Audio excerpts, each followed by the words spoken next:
Listo, chicos. Entonces, empezamos con nuestra clase.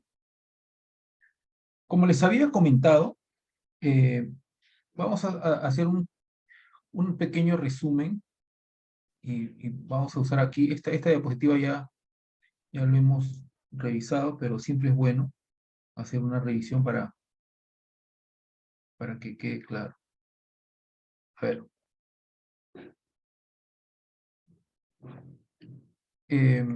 Específicamente, vamos a ver sobre conceptos de plasticidad, ¿ok? Entonces, cuando nosotros tenemos un cuerpo, a ver, vamos a ver acá, cualquier cuerpo, estamos hablando ahora, ¿no? A ver, equivocado acá. La introducción, o mejor dicho, plasticidad, ¿no? A ver, plasticidad.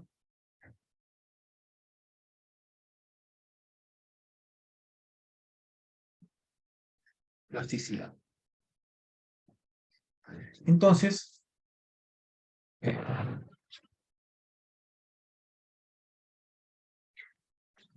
aquí hay un concepto que es superficie de fluencia.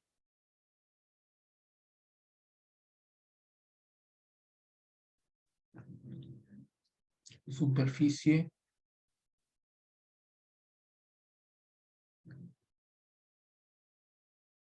¿Qué cosa es la superficie de fluencia? Esto, en realidad, para verlo de una manera un poco clara, yo tengo acá un cuerpo de prueba, ya, le aplico una carga, entonces el material, su comportamiento, esfuerzo,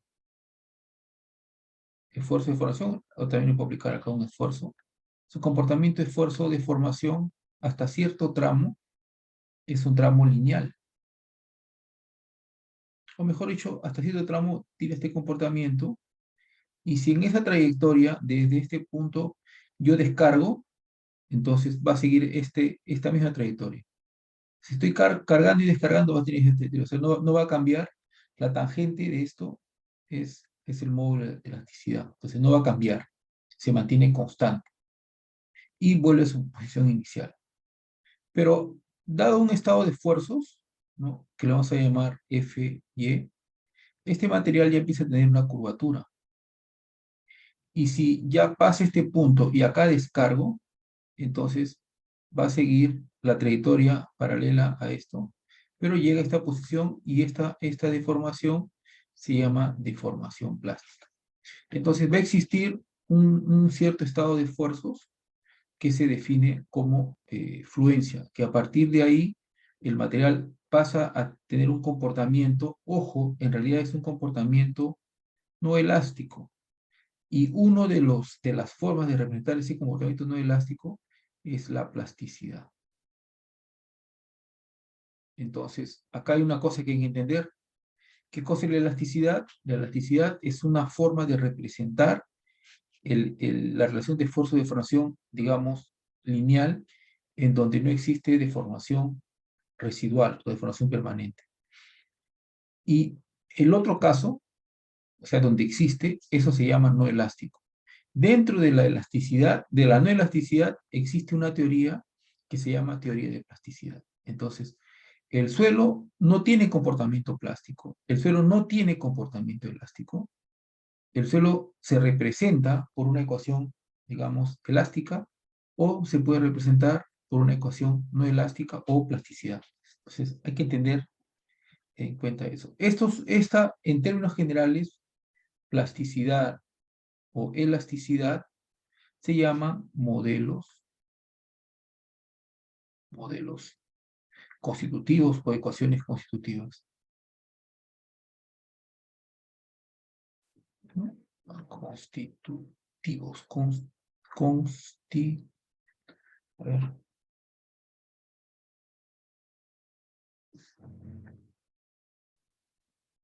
Modelos o ecuaciones constitutivas de los... Ingeniero, si el suelo propiamente propiamente hablando con propiedad, no tiene plasticidad, claro, es una Es una caracterización, ¿no? ecuación, es una Claro, caracterización, es una exactamente. caracterización. Y así como Eso hay que tampoco, tenerlo, sí, ¿cómo? así como tampoco propiamente tiene cohesión, como alguna vez habló, ¿qué Claro. exactamente o qué características, cómo definiría aquello que sí es propio del suelo y que no es una caracterización de un modelo matemático, que en este caso es el modelo constitutivo, ¿no? Por ejemplo, una característica es lo que se llama en mecánica de suelos las propiedades índices. Por ejemplo, la densidad. La densidad es densidad, siempre va a ser densidad. Eh, la relación de vacíos son propiedades índices, ¿no? Son propiedades, entre comillas, innatas. Pero decir de que la cohesión es una, o sea, cohesión como sea, es una ecuación, es un parámetro de una ecuación, ¿ya? Eso es lo que se llama un modelo constitutivo o una ecuación constitutiva, ¿ya? Eso tiene que estar bien claro, chicos, bien claro, porque, bueno, a veces los que venden programas, ¿no? Los que, digamos, trabajan en esto, ¿no? Nos hacen creer de que es una maravilla, ¿no? Que, que es magia, ¿no? No, no, no, todo son ecuaciones, ¿no? Todos son ecuaciones y nosotros tenemos que saber diferenciar, ¿no? Y ahora, cuando vamos a ver ahora el modelo hiperbólico, se van a dar cuenta, ¿no? Hay mucha ciencia detrás de esto. O sea, una ciencia a través de un ajuste de curvas. Un modelo constitutivo, vamos a verlo ahora, es un ajuste de curvas, sino que es un ajuste de curvas especial, o sea, que tiene mucha matemática de por medio, muchas ecuaciones, muchas condicionantes. ¿Ya? Entonces, eso tenemos que tenerlo clarísimo.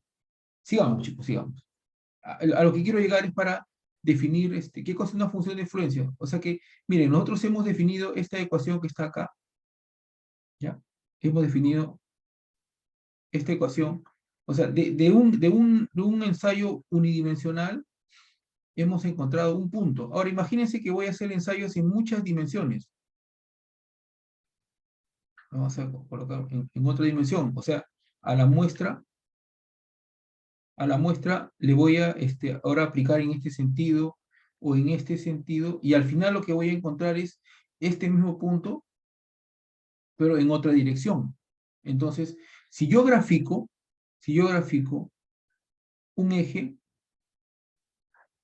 algo así como esto, acá voy a graficar el esfuerzo X, el esfuerzo Y, el esfuerzo Z. Entonces, digamos, en cada esfuerzo, en cada eje de esfuerzo, voy a tener un punto. Nosotros hemos visto que es en un eje. Y en planos girados, ¿no? O en fuerzas inclinadas, entonces acá va a haber una trayectoria de puntos. Y aquí también, ¿no? Aquí también. Entonces, este plano se llama plano pi. Yo les he pasado a ustedes un libro, que es el libro de Say, que es una buena referencia. Los libros antiguos, nunca, no debemos de merecer nunca los libros antiguos, porque tienen mucha teoría en relación a los libros nuevos. Los libros nuevos son muy, muy, ¿cómo decirlo?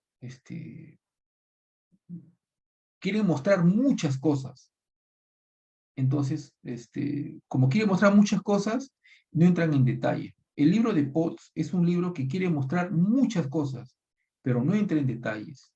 Entonces, uno tiene que ir a autores más antiguos, ¿no? Desai, por ejemplo, es un excelente libro, inclusive para elementos finitos. Ahí uno aprende los conceptos básicos, ¿no? Entonces, eh, al final, como ustedes pueden observar, ¿esto qué cosa es? Al final va a ser una superficie. Y yo lo puedo graficar en un plano tridimensional, es una esfera, ¿no? Esa es una superficie de fluencia. O sea, ahora, si esto yo lo grafico, por ejemplo, en un eje, por decirlo así, en un eje eh, X y aquí en un eje Y, esto va a ser una cosa así. ¿Qué cosa es este punto? Este punto se denomina estado de esfuerzos, que es un par ordenado, ¿no?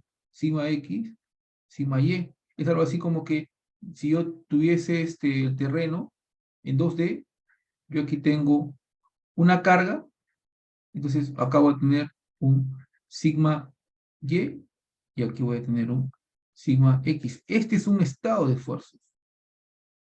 O si yo tengo un ensayo triaxial, ¿no? Donde yo aquí le aplico un esfuerzo de confinamiento, le voy a llamar esfuerzo y aquí le aplico un esfuerzo, digamos, vertical, horizontal, vertical, ¿no? O sea, un sigma, aquí Y, perdón, acá X. Lo que ocurre acá dentro es un estado de esfuerzos. Entonces, ¿qué pasa cuando yo ahora ya no le aplico una carga unidimensional, sino le aplico una carga tipo triaxial en 2 dimensiones y le voy aplicando, por ejemplo, aquí, acá le voy aplicando? Entonces, en una cierta parte se considera como un elemento homogéneo, en una cierta parte va a haber un estado de esfuerzos. Va a haber un esfuerzo X y un esfuerzo Y. Este es un estado de esfuerzos.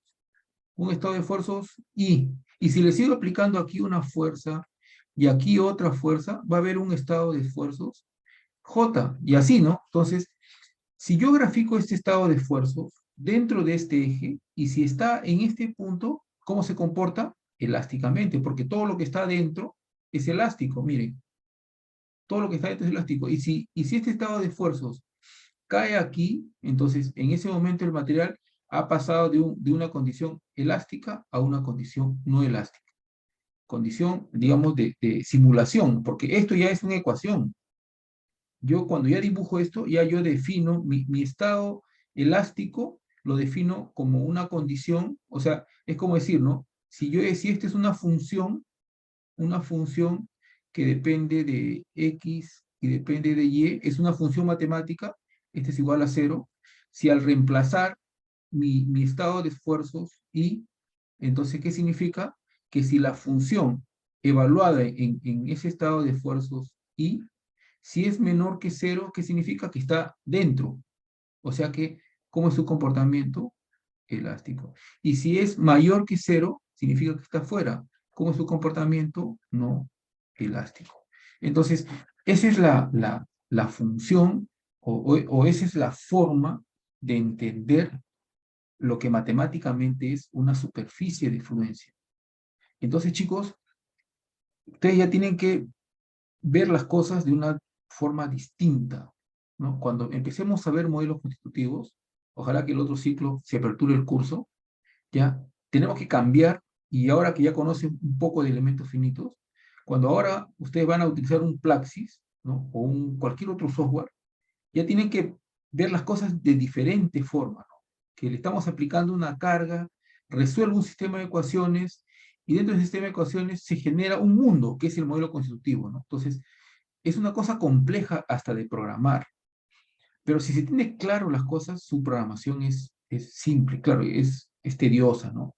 Hay que estar, digamos, con las antenas bien puestas, con los condicionantes y todo, pero es bien interesante.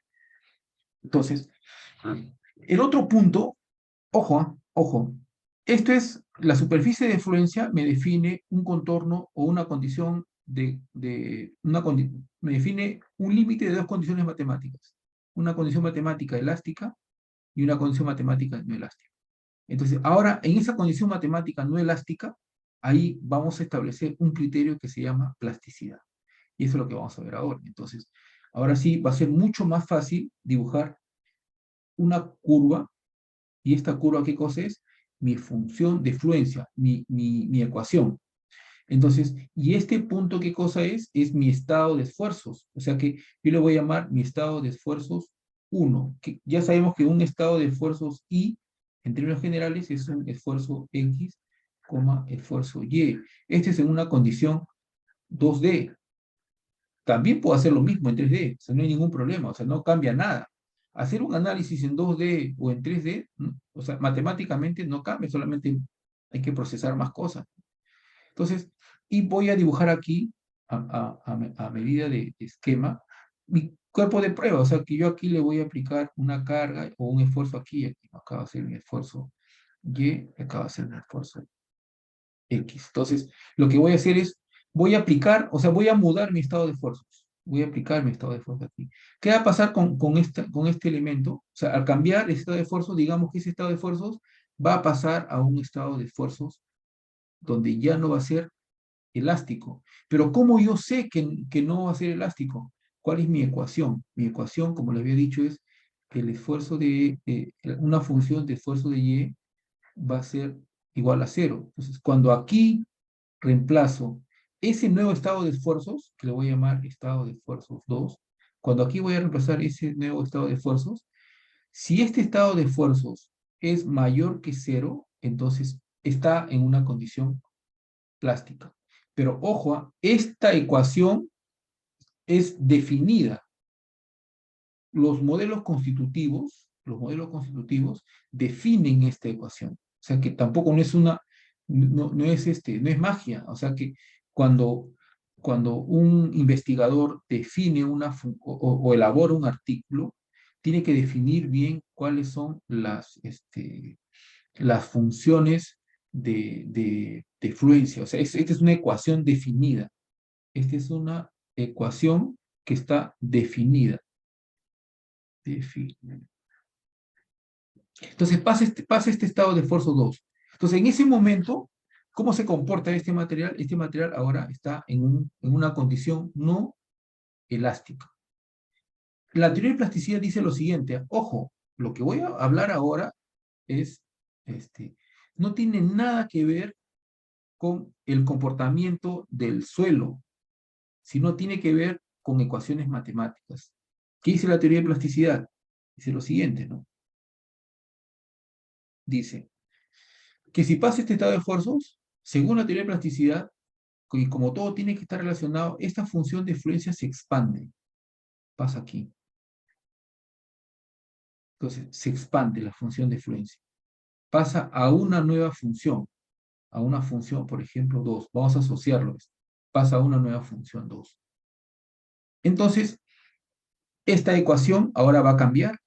Esto va a ser una ecuación, ¿no? Pero va a estar evaluada en el estado de esfuerzo 2. Esto significa, esto es igual a la función 2. Entonces, ¿qué es lo que dice la teoría de elasticidad? Y ojo, ya vamos a ir directo, asociada a, a, este, a, digamos, materiales geotécnicos. O sea, antes en metales solamente se quedaban con una función de fluencia y eso se expandía. O sea, conforme le aplicaba otra carga y se expandía a otro punto, ¿no? Y esto le iba acompañando.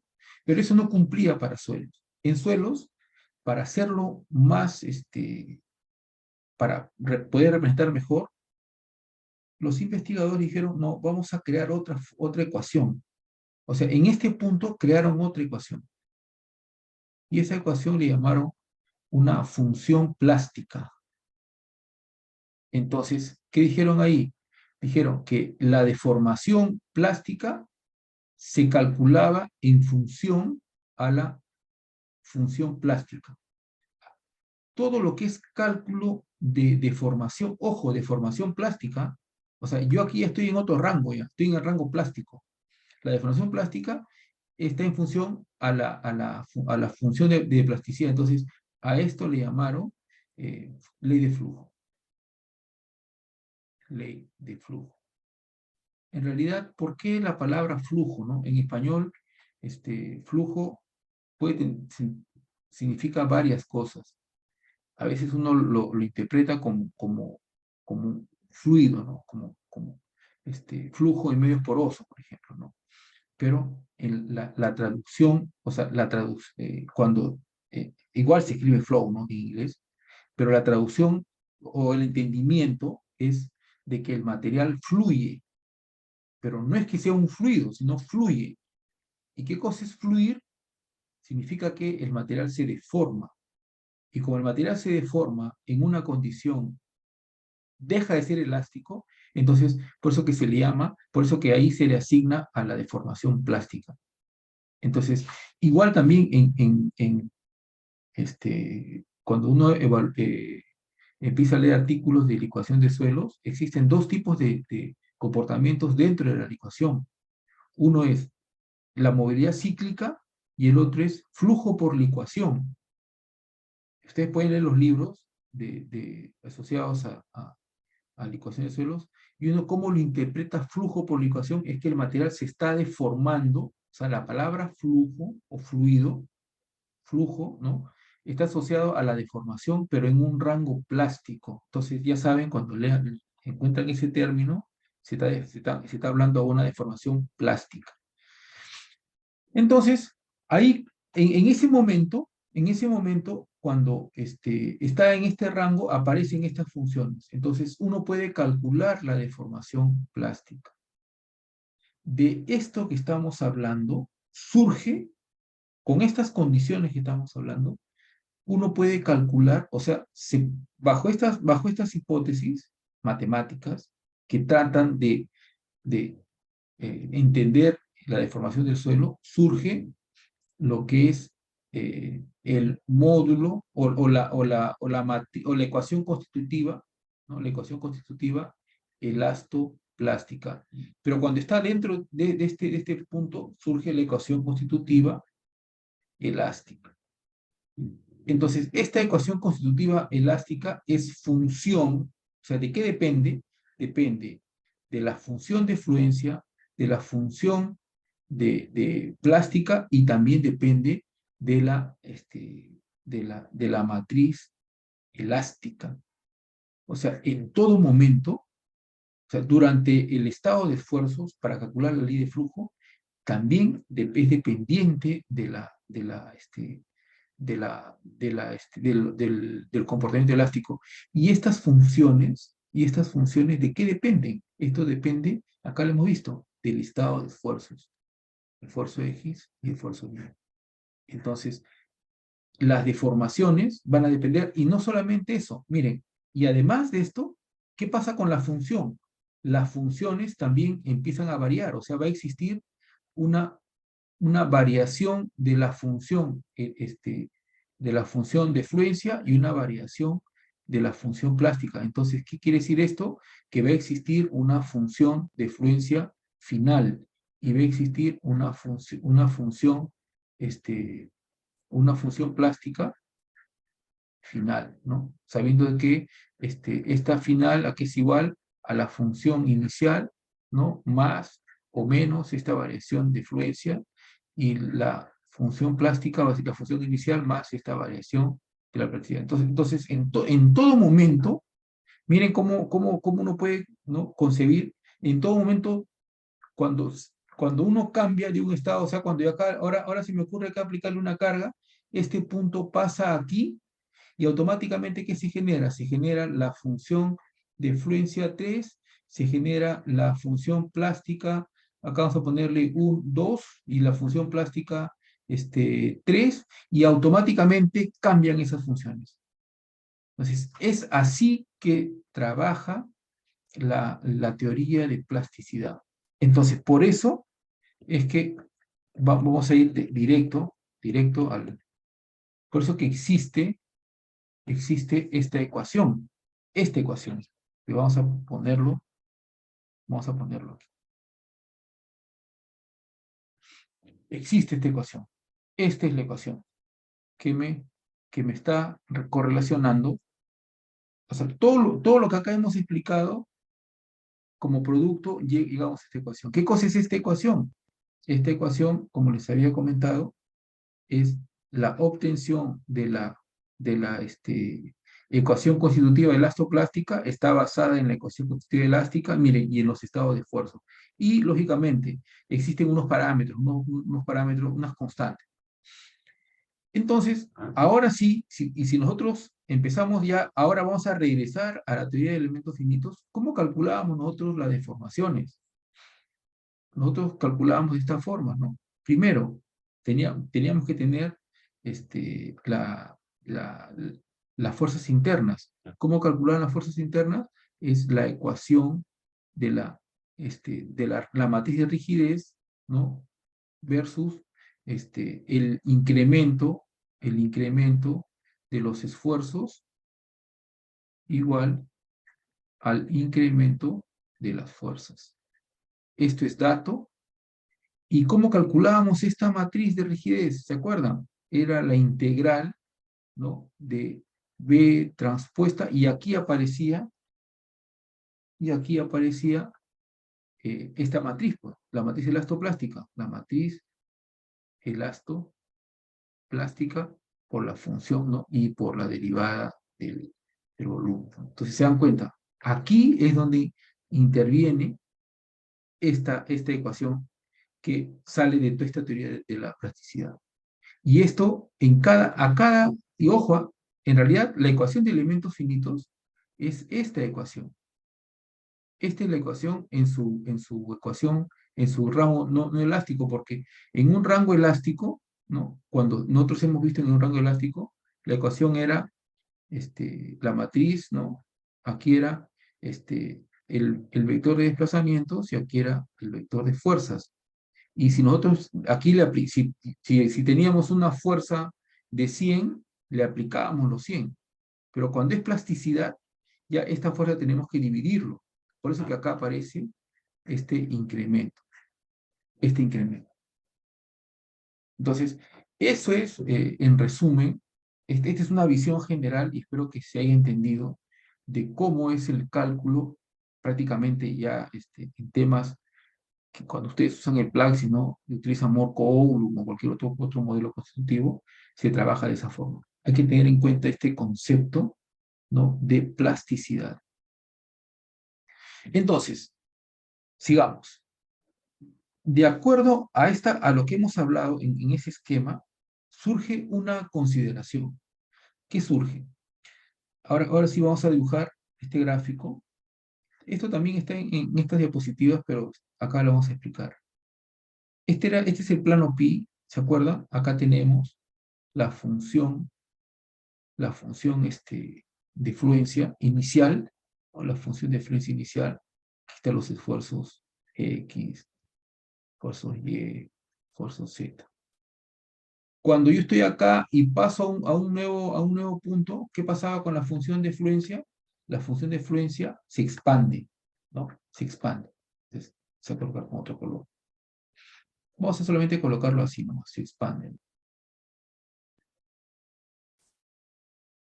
Esa expansión se llama endurecimiento, cosa que se dice hardening, endurecimiento. ¿Qué significa eso? Cuando ya yo voy a calcular mi esfuerzo de formación como respuesta, este es el rango elástico, por ejemplo, sí, y estamos en el rango plástico. Entonces, esto, cuando la curva es así, se dice que está endureciendo, o sea que tiene ese comportamiento así hiperbólico, ¿no? Está endureciendo. Y siempre va a endurecer, siempre va a endurecer. Otro estado de esfuerzo, ¿no?, va a endurecer. Entonces, esta forma se llama flujo asociado, porque se está expandiendo, ¿ya?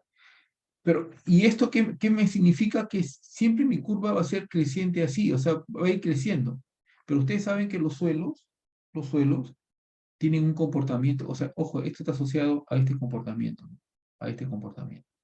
Pero ustedes saben que los suelos en realidad tienen un comportamiento de ablandamiento. O sea, viene elástico, entre comillas, crece, después llega un pico y después baja, ¿no?, hasta que se rompe. Ahora, este comportamiento, este tramo, que es un tramo de ablandamiento, nunca se va a poder representar con esta ecuación, porque esto siempre va a ir creciendo.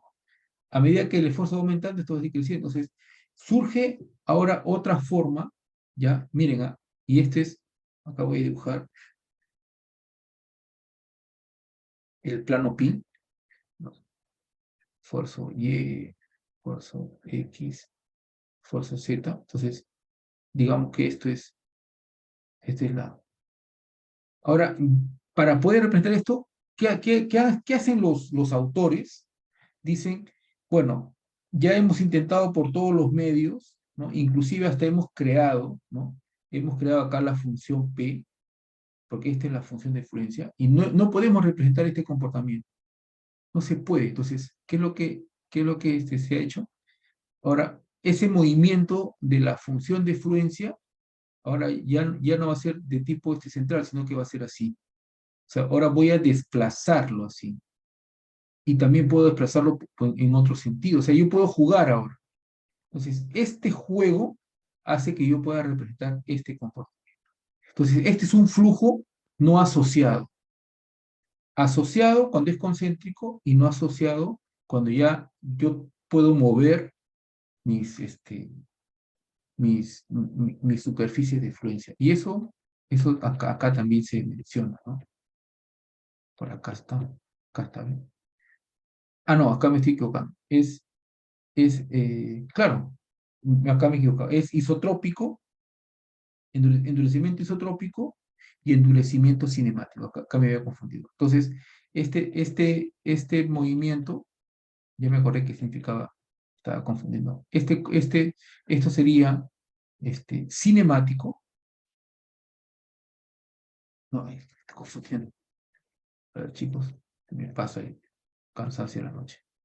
Isotrópico y cinemático. Esto es el cinemático. ¿Estamos? Este es el cinemático.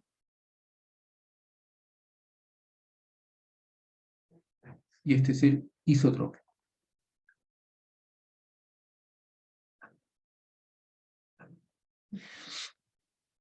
¿De acuerdo? ¿De dónde viene ese comportamiento asociado y no asociado? Este comportamiento ahora ya me acordé. Cuando la función de fluencia es igual a la función plástica, esto se llama asociado. Y cuando la función de fluencia es diferente a la función de plástica, se llama no asociado. ¿De acuerdo, muchachos? Entonces, estos son conceptos que ustedes tienen que manejar cuando van a leer un artículo. Entonces, el endurecimiento cinemático, nosotros podemos jugar con la función de fluencia. O sea, ¿qué significa esto, chicos? Que para que esto tenga yo tengo que establecer acá una ecuación. O sea, no es que a mí se me ocurra dejarlo libre, no. Todos se manejan con ecuaciones. O sea, yo tengo que establecer una ecuación, por decirlo así, del movimiento del centro, ¿no? Y, y ante esta forma digamos, de mover, ¿no? De mover, por eso que se llama cinemático, la superficie de fluencia, entonces, esto, inclusive hasta yo puedo jugar también con el tamaño, ¿no? Puedo jugar, digamos, puedo jugar también con la posición. Y esto ya me permite trabajar en ese lado de ablandamiento. ¿Esto qué significa? Que yo, en realidad, yo tengo que establecer ecuaciones. Hay muchas ecuaciones que se establecen aquí, muchas condicionantes. Entonces, y estos modelos, digamos, son más precisos porque en realidad sí permiten representar el comportamiento del suelo. Pero cuál es la desventaja? ¿Cuál es la desventaja? Que se necesita muchos parámetros. O sea, para poder representar ese comportamiento, eh, a veces hay modelos que tienen 18 parámetros, ¿no? 20 parámetros, así. Una buena referencia de eso es el libro de Potts. Entonces yo les sugiero que ustedes lean el libro de Potts y ahí habla de los métodos del MIT, ¿no? Hay varios métodos, modelos constitutivos, perdón. ¿Alguna pregunta hasta ahí, chicos?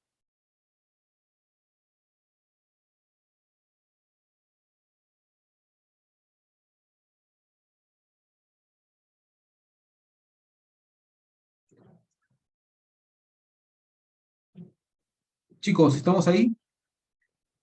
¿Me confirman?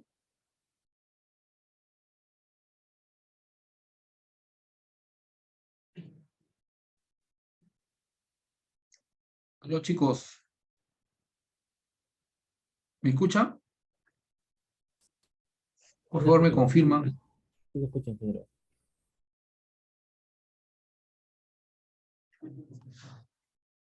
Sí se le escucha, ingeniero. Ok, chicos. Estos son temas, que es una mezcla de temas conceptuales con ecuaciones constitutivas, ¿no? Que debemos de entender cómo funciona ¿no? No es tan, o sea, no es complicado, pero tenemos que entender el funcionamiento de, o la elaboración matemática de esta forma de poder representar el comportamiento del suelo. Entonces, ya para cerrar este tema, miren, el hecho a ver, el hecho que nosotros,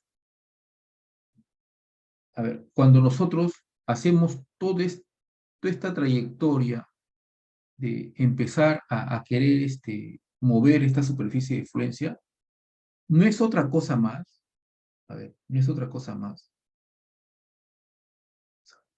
eso está fallando, no es otra cosa más que lo que se le llama retroanálisis, ¿no? O sea que, a ver, con otro puntero, ya está. Esto lo que, el afán de mover estas funciones de fluencia o expandir esta función de fluencia, no es otra cosa más lo siguiente. Cuando yo tengo un ensayo de laboratorio, que es una serie de puntos, ¿no? Una serie de puntos, por ejemplo, así, lo que estoy haciendo es, y estoy estableciendo estas ecuaciones, y voy a dibujarlo con otro color, que en un primer momento, digamos que estas van a estar por aquí. Entonces, como esto ocurre, entonces ¿qué voy a hacer? Voy a empezar a jugar con estos círculos, ¿no? O sea, con estas ecuaciones. Voy a hacer de que digamos, se mueva así y se mueva así, ¿no? Voy a crear ese movimiento y después comienza a disminuir. Entonces, ¿eso qué significa? Que estos puntos, estos son, digamos, calculados, estos puntos ahora tengan otro comportamiento. Entonces, estos puntos ahora van a tener un comportamiento, por decirlo así. Pero ¿qué es lo que estoy haciendo aquí? Cuando muevo estos círculos a ese color rojo, en realidad lo que estoy haciendo es, esto obedece a una ecuación, y lo que estoy haciendo es estoy modificando las constantes de esas ecuaciones, o sea, los parámetros. Y cuando sigo modificando los parámetros, en algún momento, dentro de mi análisis, yo voy a tener una solución mucho más aproximada. Por ejemplo, por aquí. Entonces, esta es la óptima. Entonces, ¿qué significa la óptima? Que he encontrado los parámetros adecuados. He encontrado ese parámetro A y B, y seguramente hay un C, ¿no? Hay 15 parámetros, de tal manera que me represente. Entonces, ¿qué estoy haciendo, chicos? ¿No?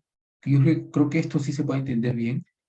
En los modelos constitutivos es un ajuste de curvas, pero no es un ajuste cualquiera, es un ajuste que está asociado a la formulación de elementos finitos, a esta ecuación que está acá, a esta ecuación. Tenemos que entenderlo de esa forma. Eso es modelos constitutivos. Ok, chicos, espero que eso esté claro. Por favor, es importante que se esté claro.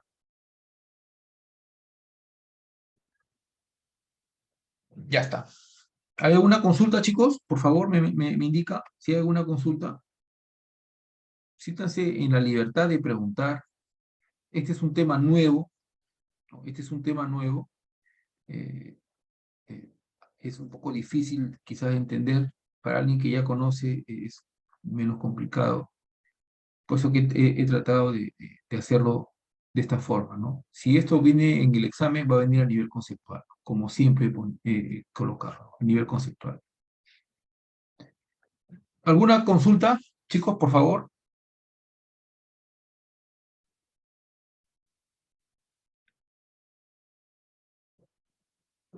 ¿Ninguna?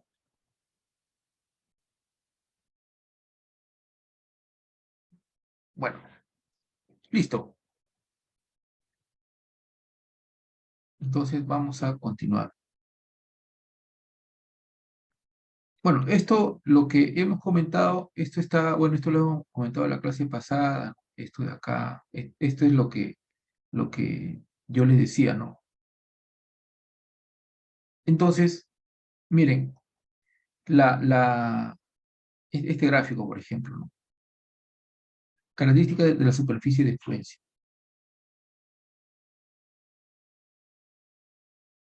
Este es el endurecimiento isotrópico cuando la superficie de fluencia crece en relación a un eje, y este es el endurecimiento cinemático. Entonces, a esto se le llama hardening,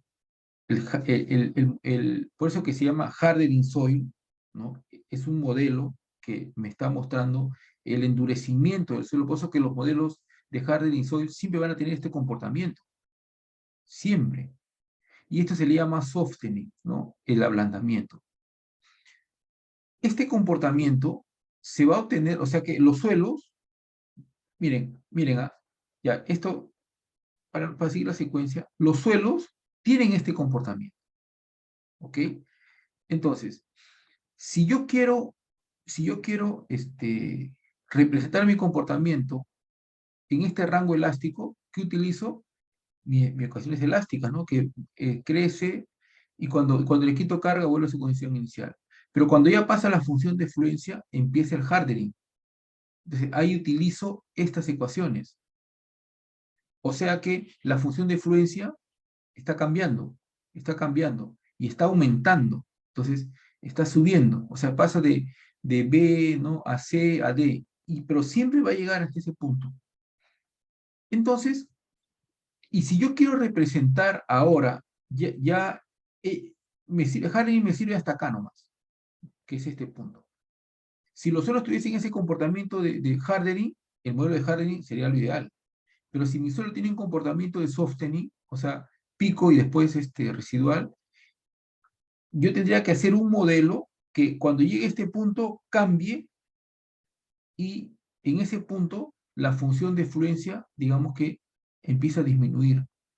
Entonces ya va a pasar para B, entonces ya va a tener este comportamiento. Esto es siguiendo, ¿no? el punto de vista de expansión o no expansión de la superficie de fluencia. Pero si nosotros seguimos el concepto de endurecimiento cinemático, es mucho más fácil de entenderlo, porque ahí sí, ¿no?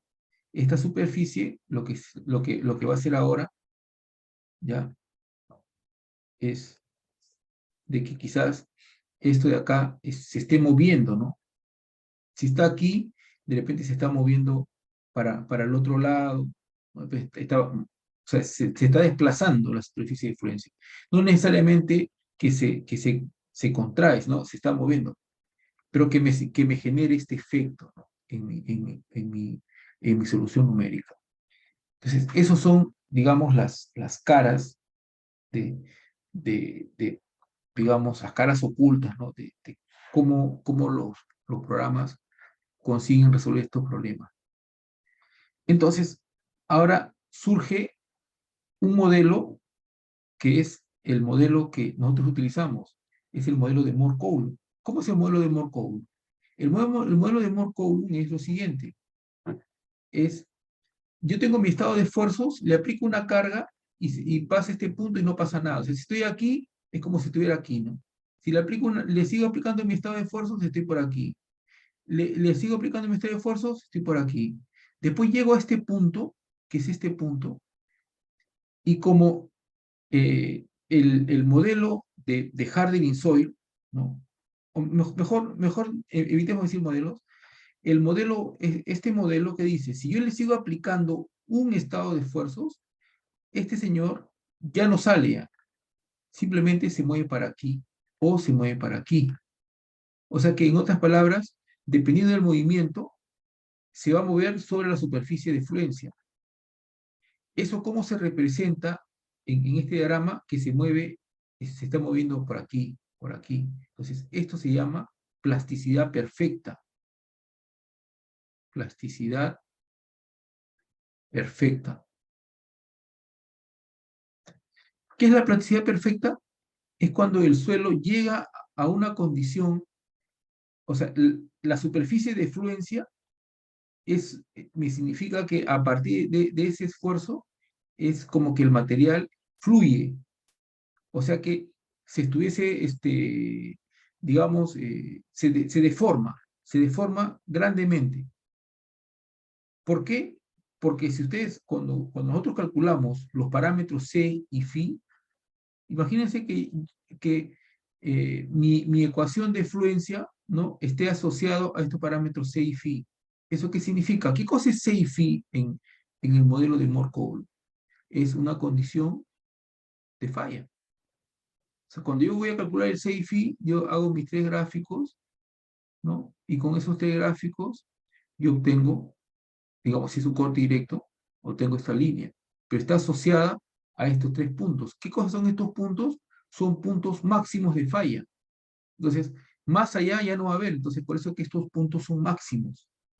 Entonces, la transición en un modelo de plasticidad perfecta o de Moore-Coulomb es así. Se comporta elásticamente hasta un punto y a partir de ahí es como si el suelo ya fallara. O sea, se mueve así. ¿Se dan cuenta el gran error que se comete cuando se utiliza el modelo de Moore-Coulomb en un análisis numérico? Claro, porque el modelo de Moore-Coulomb, por ejemplo, si yo conozco el comportamiento del suelo, tiene un comportamiento elástico, por ejemplo, al inicio, después tiene un comportamiento, digamos, hardening soil, y llega aquí a la falla, y esta es la falla. ¿Qué es lo que significa en términos de Moore-Coulomb? Este es por ejemplo, el hardening soil, ¿no? Este es deformación y esfuerzo. Entonces, ¿qué es lo que es? ¿Cómo sería su equivalente esto en Moore-Coulomb? En Moore-Coulomb es algo así como que, como el suelo se está comportando elásticamente, entonces aquí le trazo una horizontal. Porque en todos estos puntos que está primando, esta es la falla, pues este C. Está primando C, o sea, C y Φ, ¿no? Entonces, y uno con esto, entonces, ¿qué hace? ¿Qué cosa significa el modelo de Moore-Coulomb? Es un tramo elástico y llega a tomar esos valores de C y después se convierte en lineal. O sea, en otras palabras, el modelo de Moore-Coulomb no me representa qué es lo que pasa entre estos dos tramos. O sea, en estos tramos donde el material se está deformando de una forma quizás de tipo endurecimiento, el modelo de Moore-Coulomb no me representa. Simplemente el modelo de Moore-Coulomb dice, es elástico hasta que colapse, hasta que adquiera parámetros C y Φ, y de ahí es constante. Entonces, no sé si me están entendiendo, pero una cosa es entender, representar este comportamiento, y la otra es representar este comportamiento de esta forma. Esto es Moore-Coulomb. Y esto sería ya un modelo, sofisticado. Hay una gran diferencia en los resultados. El hardening soil, por lo menos todavía me representa así, ¿no? O sea, todavía me representa esta curva. En cambio, el Moore-Coulomb, de lo elástico pasa a lo plástico perfecto. ¿Ya? Esas son las desventajas del modelo de Moore-Coulomb. Bueno, no sé si hay consulta, chicos.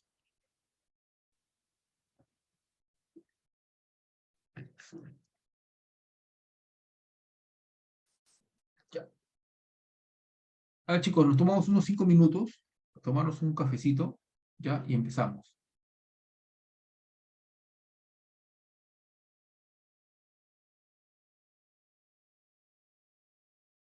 Listo. Ahora estamos grabando ya.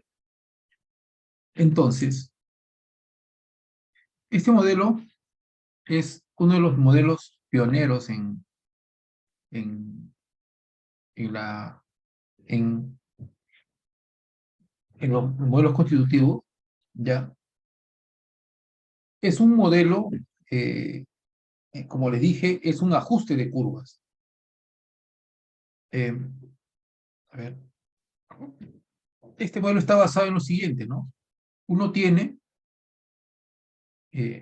sabe de que el material tiene o sea, los materiales geotécnicos tienen un comportamiento de tipo hiperbólico, ¿no? Ustedes también, cuando uno observa los ensayos de laboratorio, tiene un componente de tipo hiperbólico.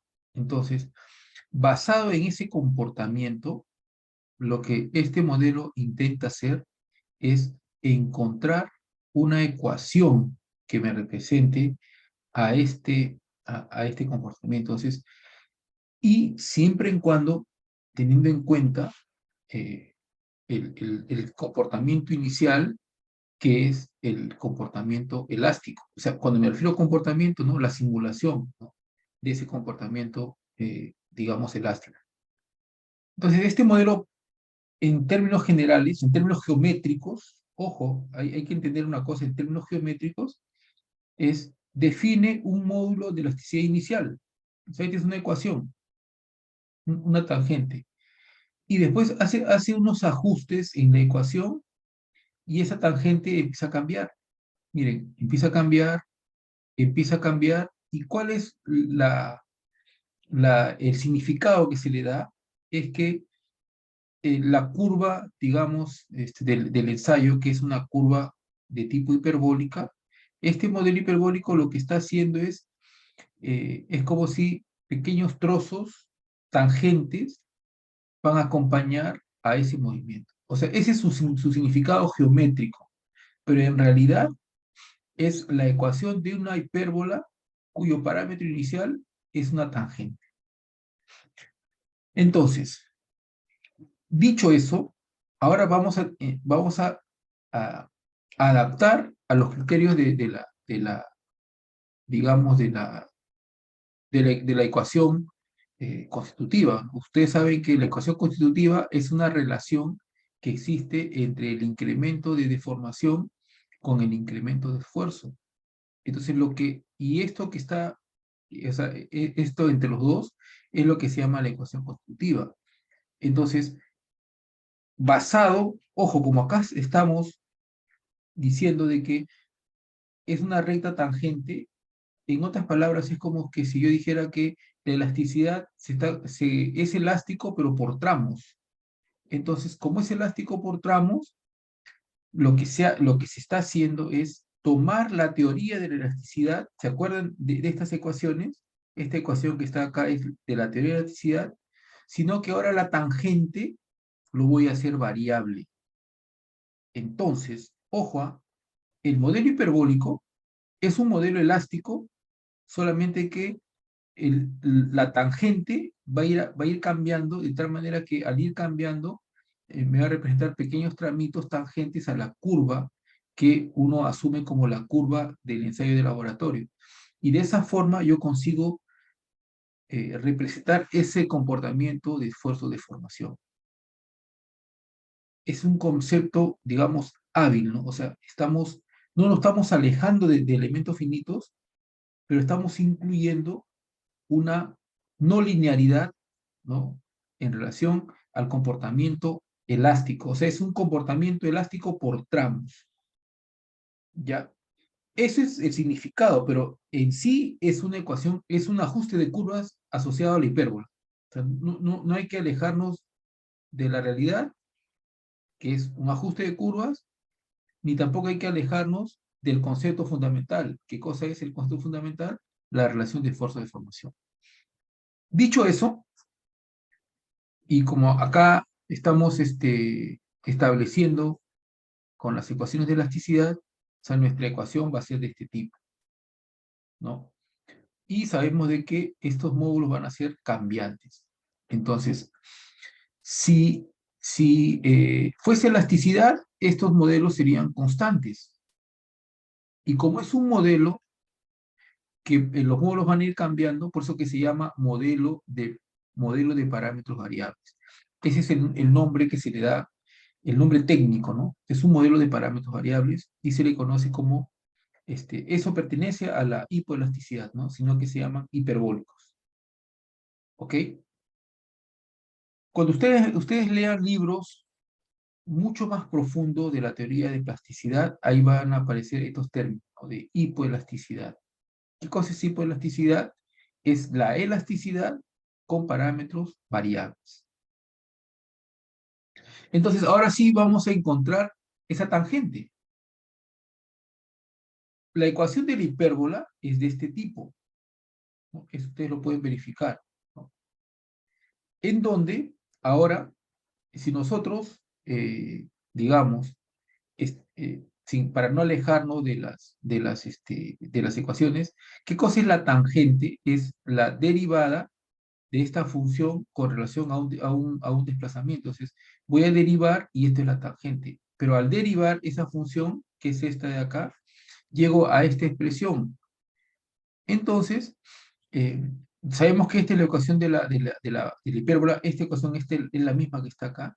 O sea, ahora lo que voy a hacer es, voy a reemplazar este valor de formación 1 en esta expresión. Al reemplazar esta ecuación aquí, estoy calculando el módulo tangente, o sea que, en otras palabras, a ver, para que se entienda, con otro color. O sea que, de esta ecuación, yo voy a evidenciar E1. Sé de que la tangente en cualquier punto, ¿qué cosa es? Es la derivada de esa función entre la derivada de x evaluado en ese punto. Entonces, esto le estamos llamando 1, entre E1. Esta derivada es esto que está acá, es esta expresión de acá, en función de 1.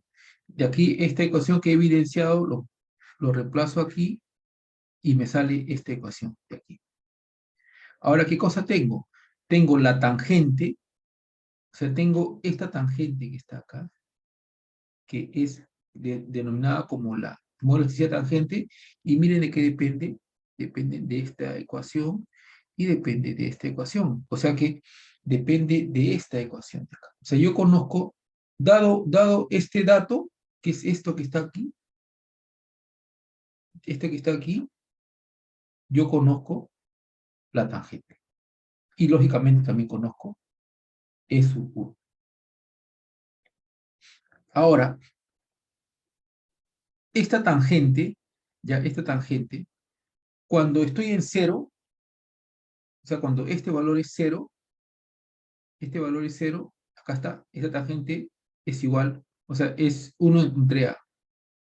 Y cuando es, digamos, asíntota, ese valor de B es esta expresión. Entonces acá voy a asumir como una expresión última, ¿no? Entonces, ¿qué es lo que estoy de aquí estimando? Estoy estimando el valor de A y el valor de B. Ya, sigamos. Entonces lo que voy a hacer es lo siguiente. Miren, voy a hacer este cambio de variables. O sea, ¿cuál era mi ecuación inicial? Mi ecuación inicial, aquí era deformación, y aquí era sigma 1 menos sigma 3, ¿no? Y esto era así. O sea que cada puntito, o sea, si yo tengo este ensayo, tengo un E1 y aquí tengo un valor asociado a este valor de 1, entonces ahora voy a cambiar de eje. O sea, y voy a llevarlo a este eje de acá, ¿no? Esta ecuación que está acá, estos puntos, o sea, estos puntos están, o sea, estos pares ordenados, ¿qué cosas son?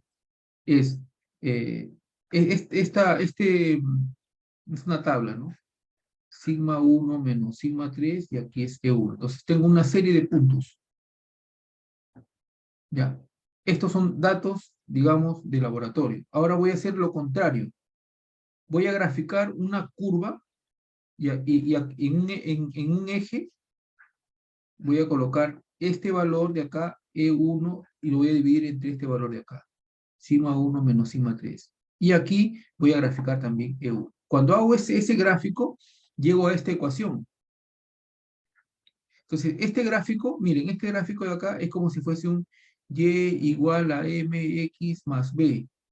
¿Qué cosa es b? Es el valor de a, o sea, la tangente. Perdón, b, ¿no? Es el valor de a. Y esto de acá es la tangente. Este b de acá, ¿no? Entonces, al hacer esos puntos, o sea, estos puntos, esto es del ensayo, ¿qué cosa estoy obteniendo? Estoy obteniendo el valor de a y el valor de b. O sea que prácticamente estoy encontrando esta ecuación de acá. O sea, esta ecuación, ahora este es conocido y esto es conocido. O sea, ¿qué cosa ¿qué cosa estoy calculando? Estoy calculando, puedo encontrar en cualquier punto, dado ese dato, en cualquier punto estoy encontrando la tangente, el E tangente. Entonces, eso lo he hecho a través de una manipulación de parámetros. Entonces, ojo, ¿qué cosa he hecho hasta ahora? Hasta ahora lo que he hecho es, de mi ecuación hiperbólica, que es esto, y que en el fondo esto de acá está representado por una serie de puntitos, ¿no? Que son ensayos, eso es, eh, he encontrado la ecuación, o sea, he encontrado la ecuación de la tangente. Esa ecuación de la tangente, aquí es igual a ver, ¿dónde está eso?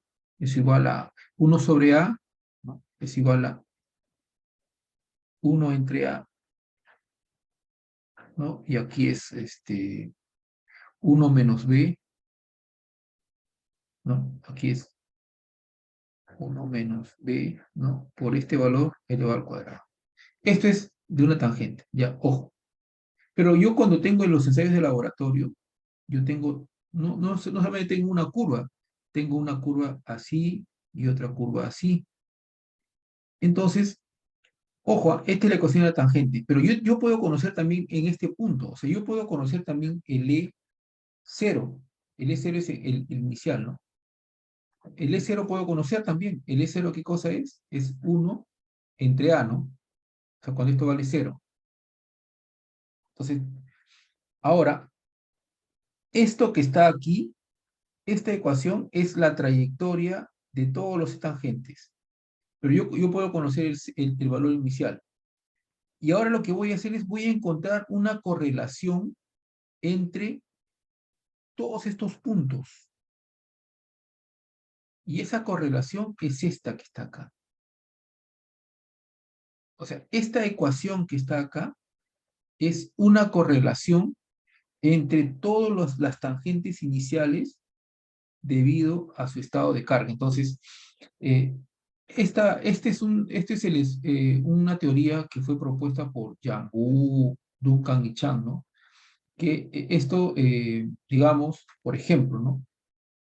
Por ejemplo, si yo tengo las tres curvas, cuando estoy hablando de curvas tengo los puntos, ¿ah? No es que estos son puntos de ensayo de laboratorio, ¿no? Y hace un momento les dije que si yo tengo estos puntitos, puedo calcular el valor de A y el valor de B. ¿Qué cosa era el valor de A? Es la tangente inicial es igual a 1 entre A. O sea, yo puedo calcular la tangente inicial de cada curva. Y voy a encontrar una ecuación, ¿no? Porque, ojo, mi curva 1, o sea, mi curva 0, pero de mi ensayo 1, digamos que este es mi ensayo 1, ¿de qué depende? ¿De qué dependía cuando yo, en un ensayo de laboratorio, de tipo triaxial, ¿no? ¿De qué depende que esto cambie? ¿De qué dependía, se acuerdan? Del esfuerzo de confinamiento, del sigma 3. Entonces voy a encontrar una ecuación, y esto ya lo encontraron, que está asociado a este sigma de confinamiento 3 y a un módulo que se va a calcular a través de un ajuste de curva. Entonces, este es un valor cualquiera, pero le vamos a dar unidad, ¿no? Unidad de atmósferas, ¿no? Y este sigma 3 en esta unidad, para no perder unidad, lo elevamos a la n. Entonces, ¿esto qué significa, chicos? Significa lo siguiente. Si yo tengo un ensayo de laboratorio, acá tengo 3 ensayos de laboratorio, acá voy a dibujarlo, tengo los 3. Para el ensayo 1, que conozco el esfuerzo de confinamiento 1, y también conozco el E0 del ensayo 1. Para el ensayo 2, voy a dibujar con otro color. Para el ensayo 2, conozco el esfuerzo de confinamiento 2 y también conozco el E0 del ensayo 2. Entonces, esto lo voy a graficar, voy a hacer un gráfico así. Miren, es como si esto fuese un gráfico. Aquí voy a graficar el valor de E, ¿no? Que tengo estos tres valores, ¿no? Acá va a ser 1, y acá voy a graficar el valor de sigma 3. Entonces voy a tener así un gráfico. Y elevado, como está la potencia n, esto va a ser en el sentido logarítmico, y va a ser un gráfico así. Esto es algo así como decir y es igual a, ¿no? Por x a la n, ¿no? Y esto sale de una ecuación logarítmica. Entonces, de este ajuste de curvas, yo calculo el valor de a y calculo el valor de e. Entonces, es un cálculo adicional para encontrar esa relación que yo tengo de los diferentes estados de fuerzas. Entonces, ya tengo esta ecuación. Ahora le voy a asociar su condición final. ¿Su condición final de qué depende de cada ensayo? Depende de C y de phi. Entonces, para la condición final de la ecuación de círculo de Moore, ahora yo le voy a asociar a los parámetros C y phi, que es esto de acá. Ahora sí, voy a reemplazar todo esto en las ecuaciones anteriores, y esto va a ser mi ecuación de la tangente, que va a depender de los ensayos, de los diferentes ensayos de laboratorio para diferentes esfuerzos de confinamiento, y va a depender de su condición final, ¿no? De C y phi. Esta ecuación que está acá, ¿qué cosa me representa? Me representa, chicos, para cualquier curva, dado un parámetro C y phi, ¿no? Y también dado un estado de esfuerzos, o sea, esto es como si fuese el X, ¿no? ¿no? Que está aquí, dado un X, automáticamente, ¿qué cosa tengo? Tengo la tangente. ¿Para qué me sirve esto? ¿Qué cosa es el X? Es un sigma 1 menos sigma 3, ¿no? Esto es mi combinaciones de esfuerzos. ¿Y esto para qué me sirve? Esto me sirve para esto que está acá.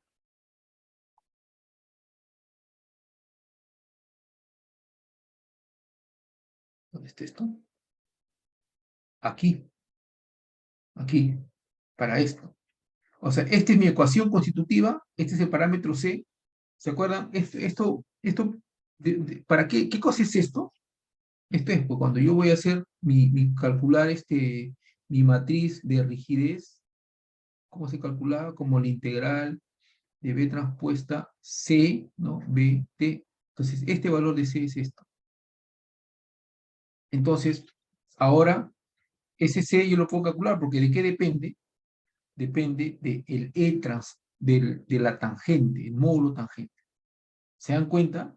Que lo que he hecho es implementado una ecuación, o sea, he modificado un criterio elástico a través por un criterio que es un elástico por tramos, pero considerando que el comportamiento es hiperbólico. Y ese es el modelo hiperbólico. Entonces, ese modelo, si nosotros ustedes han hecho por ejemplo, con su elemento triangular, y acá le hemos dado la ecuación para los esfuerzos o deformaciones planas, entonces podemos cambiar este valor y le podemos dar esta ecuación de acá, esta ecuación de aquí. Automáticamente le damos esta ecuación y ya nuestro ejemplito ya no es un modelo elástico, sino ahora va a ser un modelo hiperbólico. Entonces, lo que viene ahora es encontrar estos parámetros. O sea, esta ecuación ya está deducida. Ahora, ¿cuál es la opción? Es encontrar los parámetros. Entonces, bueno, acá hay algunas modificaciones que se han hecho para encontrar, digamos, la deformación axial, ¿no? El Poisson, ¿no? Y estos son añadiduras, pero, y esta es la ecuación, ¿no? Esto también yo alguna vez lo hice en Excel. Acá se los dejo. eh, y bueno, hay varias modificaciones que han ido variando. Entonces, lo que aquí hay que entender de que el modelo hiperbólico, muchachos, el modelo hiperbólico es un modelo que por muchos años ha sido utilizado, fuertemente utilizado. ¿En qué sentido? Especialmente empresas de tierra, ¿no? ¿Por qué empresas de tierra? Porque empresas de tierra,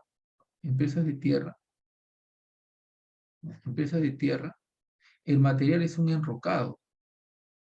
Entonces, y cuando yo hacía el análisis por elementos finitos de este material enrocado, y se sabe que el enrocado tiene este comportamiento, siempre es endurecimiento. Entonces, ¿qué mejor ecuación que me represente este comportamiento de esfuerzo de formación? Entonces, muchos programas eh, elásticos, dinámicos, ¿no? Estáticos y dinámicos han sido programados con el modelo hiperbólico. Entonces, el modelo hiperbólico fue la primera aproximación, o sea, los primeros programas o software o herramientas computacionales asociados o programados, ¿no? O digamos utilizados, por decirlo así, fueron los modelos hiperbólicos. Hay mucha literatura, ese modelo ha sido estudiado, pero muy bien. Lo que pasa es que después surge el modelo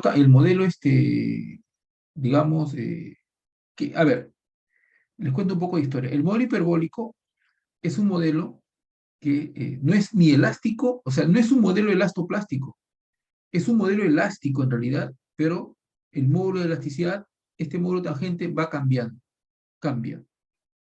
Entonces, tiene buenos resultados, ¿no? Porque representa este comportamiento, pero es un modelo simple. Entonces, imagínense, ¿no? Existen estudiosos en la parte de elementos finitos en geotecnia, ¿no? Entonces, y quedarse con ese modelo era una contradicción. Entonces dijeron, no, ese modelo es muy bueno, pero no va a la par, pues, ¿no? de sus conocimientos. Es ahí que hicieron, adaptaron, o sea, ellos querían usar plasticidad, adaptaron el modelo de Moore-Coulomb a una ecuación elastoplástica. Y eso no sé si fue bueno.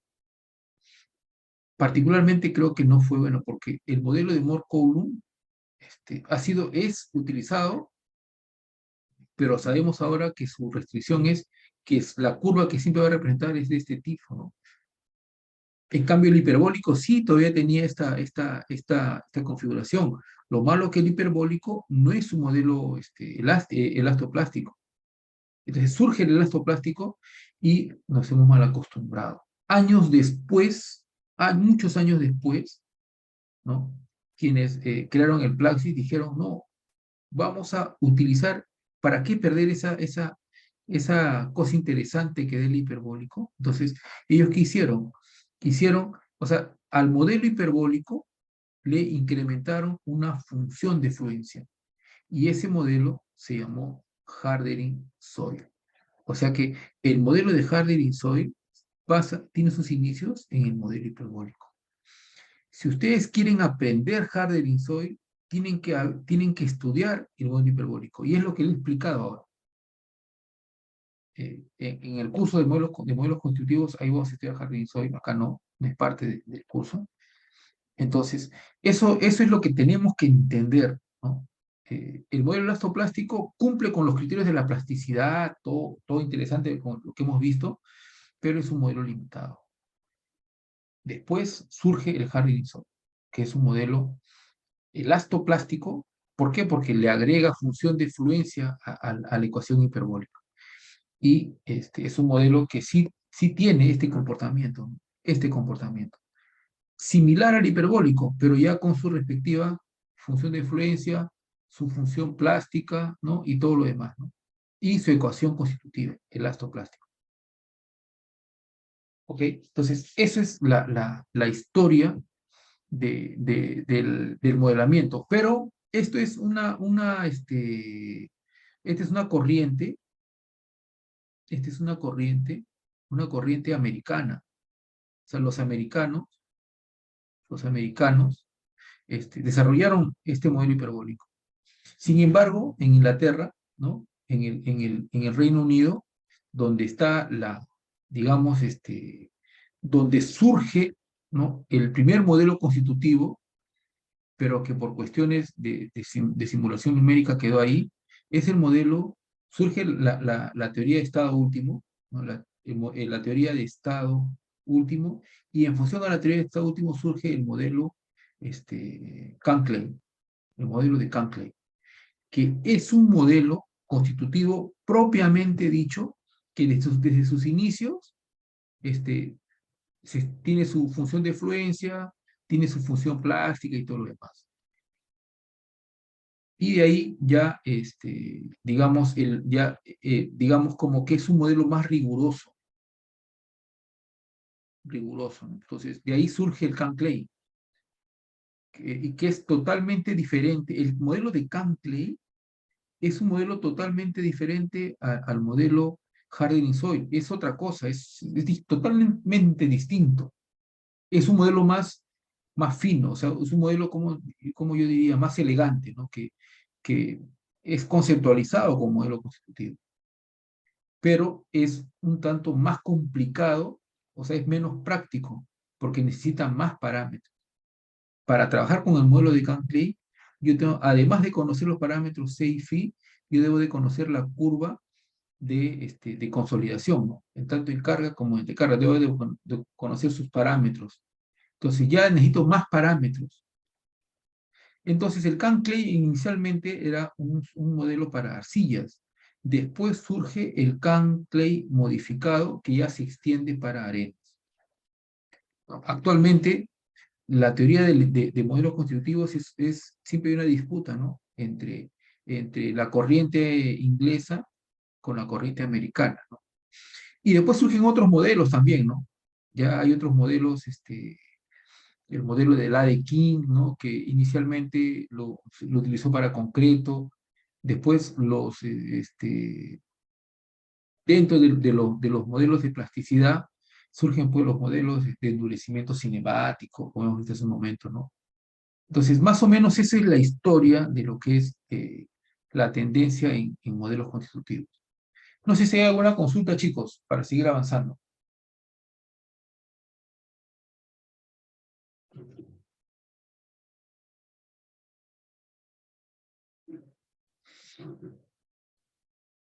Bueno, muchachos, están muy silenciosos.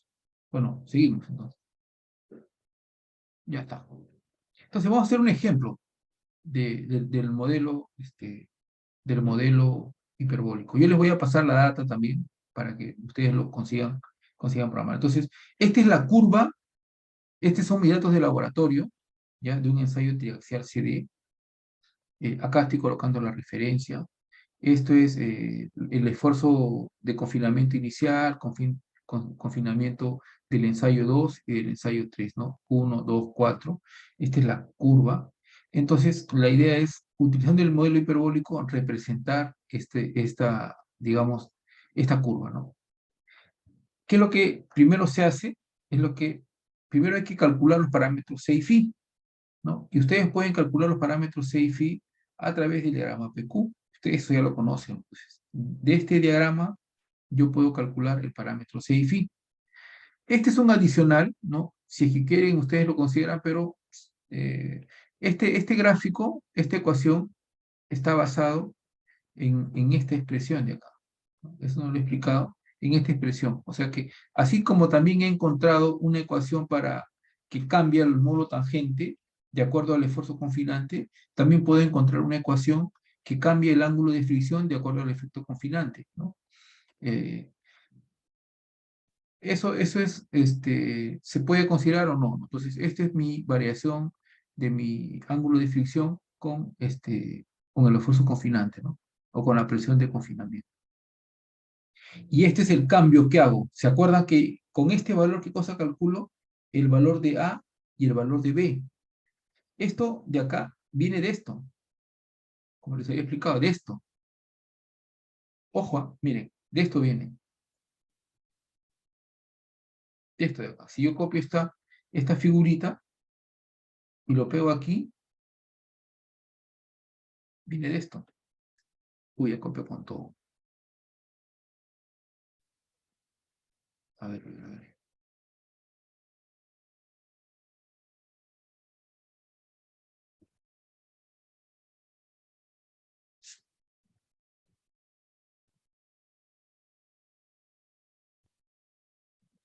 O sea que en otras palabras, lo que estoy haciendo es, esta data que está acá, esta data, lo estoy cambiando a este formato. ¿no? Acá tengo deformación y acá tengo esfuerzo desviador, o sea, sigma 1 menos sigma 3. Entonces, voy a graficar este valor, o sea, su correspondiente deformación entre ese valor con la deformación, o sea, esto de acá. Deformación entre el esfuerzo desviador y la deformación. Entonces, al graficar eso, me sale esto. Entonces, yo voy a asumir una línea, digamos, de tendencia, ¿no? Lineal. Al asumir esa línea, ¿qué es lo que estoy haciendo? Estoy calculando A y B o sea, para cada ecuación, estoy calculando A y B. Y después de haber calculado eso, y esto es lo que le decía, también puedo graficar el esfuerzo 3, o sea, esta ecuación que está acá, es esta ecuación de acá, lo que yo le estaba explicando, esta ecuacióncita. Esta ecuación, como aquí les había explicado, esto sale de aquí. De aquí. O sea que lo que voy es, de este valor de acá, de esta ecuación, ¿qué cosa obtengo? El E sub 0, ¿sí o no? El E sub I. Ya, ese E sub I lo divido entre la presión atmosférica y tengo este valor. Este valor de acá, que corresponde al 1, este que corresponde al 2 y este que corresponde al 3. Entonces, yo asumo una recta que hay entre todos puntos. Y la ecuación de esa recta, con eso calculo el valor de K y calculo el valor de N. Entonces ya conozco K y N. Después, ahora, si ya conozco el valor de K y N, y ya conozco los valores de A y de B, ¿qué cosa es lo que tengo ahora? Lo que tengo ahora es esta ecuación, ¿no?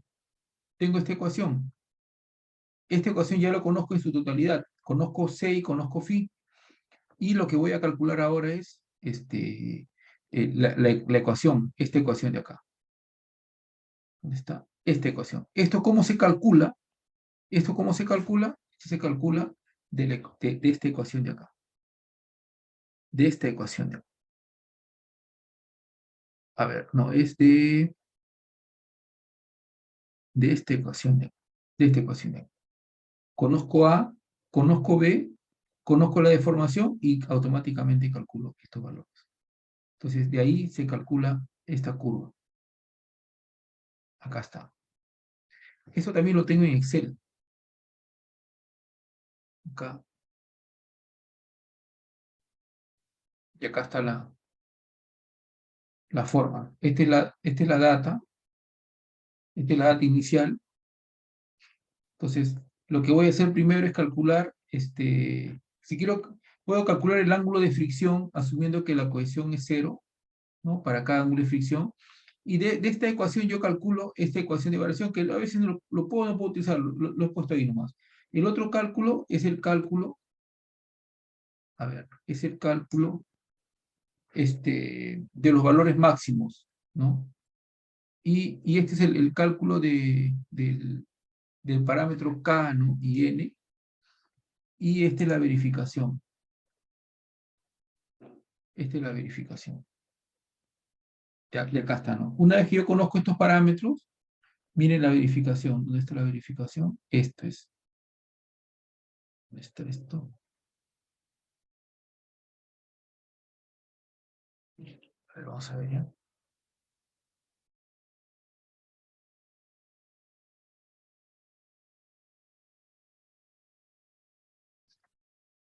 Y acá está. ¿Cómo calculo el esfuerzo? Es la ecuación, esta es la ecuación, esta ecuación de acá es la ecuación de, ¿dónde está esta ecuación? Esta ecuación de aquí es. Esta ecuación de aquí. Esta ecuación de aquí. ¿Dónde está? Esta ecuación de aquí. ¿Por qué? Porque ya conozco A y ya conozco B. Y de ahí, a reemplazar, tengo la hipérbola. ¿De qué depende A y B? A y B depende del módulo tangente. Por acá está. Por acá está. O sea que ya depende del... cuando hago ese cálculo, ya depende del módulo tangente. Y ahora, esta ecuación de acá, ¿para qué me sirve? Ya cuando quiero utilizarlo en elementos finitos. O sea que, ojo, miren la diferencia. Los parámetros A y B me sirven para poder verificar si mi ajuste de curva está bueno. Este ajuste de curva sí está bueno. Pero para la ecuación constitutiva, ¿cuál es la ecuación? Es esta de acá. Para la ecuación constitutiva yo no uso A y B. Para la ecuación constitutiva yo uso esta ecuación. Esto se calculó, el C y el Φ se calculó, y estos esfuerzos que son datos. ¿Se dan cuenta la diferencia de utilizar el ajuste de curvas con, digamos, con la ecuación que se ingresa directamente para la simulación de elementos finitos? Entonces, el A y B, para verificar si estoy dentro del rango, o sea, no se ve tan mal, ¿no? Pero lo que tengo que encontrar es básicamente la variación, o sea, la ecuación. Esta es la ecuación que yo necesito. Porque esta ecuación, ¿dónde entra? Esta ecuación entra aquí. Aquí entra. ¿Ok, muchachos? No sé si se captó la idea.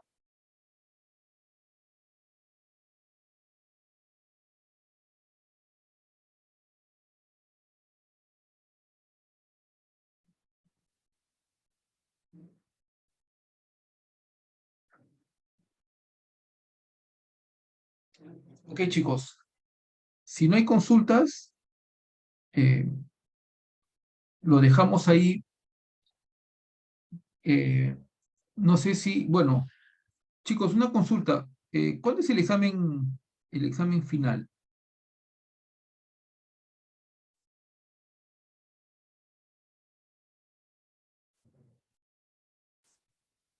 Los muchachos, Ya ser el 4, ¿no? ¿cuándo es el examen final? A ver, esta semana es la... 28 me parece, ingeniero. el 28, sí. Todavía falta, ¿no? Todavía tenemos tiempo. Entonces, la siguiente clase hacemos un ejemplo, digamos, matemático del modelo hiperbólico, ¿ya? Para que se entienda mejor. Y también vamos a hacer el modelo de Markov, ya, también lo tengo preparado. Y después de esa, la última clase, vamos a hacer análisis no lineal. O sea, una explicación, ¿no? Para que ustedes sepan cómo ya es un análisis no lineal, cómo se resuelve un análisis no lineal en elementos finitos. Chicos, ¿cómo van con su práctica 4? Ya tienen que ir avanzando, muchachos, ¿ah? Ingeniero, ¿no podría ampliar un poco más el tiempo para presentarlo? Ya, para el próximo jueves, pues, para el próximo jueves. Voy a ver si me da más plazo para poder, de hecho, para el próximo jueves, yo tengo que tomar un día por lo menos para revisar. Ya, chicos, para el próximo jueves, para que trabajen sábado y domingo y afinen lunes y martes. Ok, chicos, entonces, la siguiente clase vamos a explicar ya con un ejemplo todo lo que hemos visto ahora, ya para que quede, digamos, fijo, ¿no? Esto va a ser una fija en su examen parcial, ¿ah? Entonces, ustedes ya tienen que hacer este ejemplo en un Excel. Y le doy los datos y simplemente lo calculan los parámetros. Ok, chicos, entonces ahí lo dejamos. Un fuerte abrazo, muchachos. Hasta luego, ingeniero, gracias. Hasta luego, Hasta luego, ingeniero. chicos. Hasta luego, ingeniero.